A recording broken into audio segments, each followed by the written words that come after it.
About 100,000 Canadians are living with multiple sclerosis right now, including documentary filmmaker Matt Embry. Matt was diagnosed more than 20 years ago. He then set out to discover the best treatment plan to manage his disease. Well, today, he says he's thriving. That journey is the focus of his new documentary, Living Proof. All of a sudden, I get a phone call that Matt had been diagnosed with multiple sclerosis. I literally almost collapsed. I mean, I couldn't believe it. When you're like looking right in the eye of it, that's the darkness, right? This is a powerful film, but it's also a very personal one for you too. Give us the backstory of how this all came together. Yeah, so Living Proof is a story about after I was diagnosed with multiple sclerosis.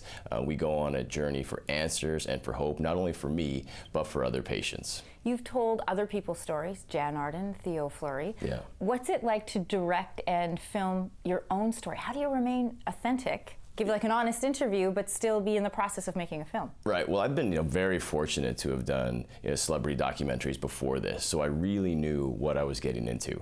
So I knew exactly what kind of access, what that meant to make sure we got the scenes and to be able to capture true moments. And the other advantage I have is I'm really good friends with my director of photography and my sound crew. So it was relatively easy to open up my life and allow them to capture those moments and try to make it as genuine as possible. Diagnosis in the beginning can be scary, right. Not just for yourself, but for the people involved as well. How did your family react to being part of the film? Yeah, I mean, it's being diagnosed with multiple sclerosis is a terrifying thing. I mean, we have images in our mind of how horrible the disease can be. My family was obviously very frightened as well, but I was very fortunate that my father, who's a research scientist, plunged himself into the medical library and started looking at, different therapies and strategies that I could implement into my life to hopefully control the disease. My brother researched every aspect of this. Science is it all. To me, you gotta have hard science. That's it. This is information you're not gonna get from your neurologist or the MS Society. What would you say to critics who say documentaries like yours are dangerous? They provide false hope to people. I don't know if Living Proof's a dangerous film that way, or we're providing false hope. We went out of our way to talk to the top doctors in their fields. We went to the #1 neurologist in multiple sclerosis in the world. When we went and talked to a brain surgeon, he's one of the top brain surgeons in North America. Same thing with a cardiovascular specialist we met with from Stanford University. So what we want to do is make sure that we have strong science behind the ideas and the strategies that we're talking about. You've been diagnosed, so how are you doing today? Well, I'm doing outstanding, right? And I think that what we're trying to do is share the message of the strategies that I've implemented. I mean, I'm not a doctor, I'm not a researcher, I'm a documentary filmmaker, but I've implemented strategies into my life that have been effective now for 22 years.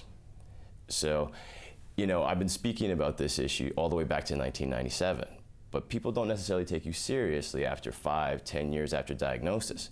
But once you've crossed that 20-year mark, suddenly people really want to pay attention. I mean, I've got to be doing something right? And we're not saying that, this is going to be the magic bullet, because that's dangerous. And when viewers see the film, they're going to meet other people around the world, not just in Canada, who've implemented these strategies and found a difference. What's the takeaway you want for people when they see Living Proof?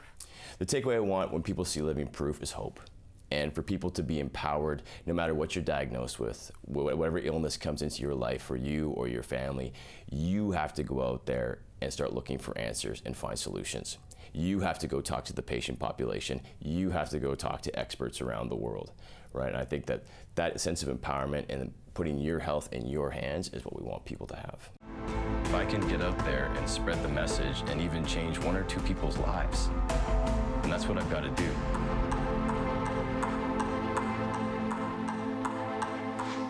Really cool to meet him. Matt continues to hold screenings for his documentary, including one that's scheduled for January at Toronto's Hot Docs Theatre.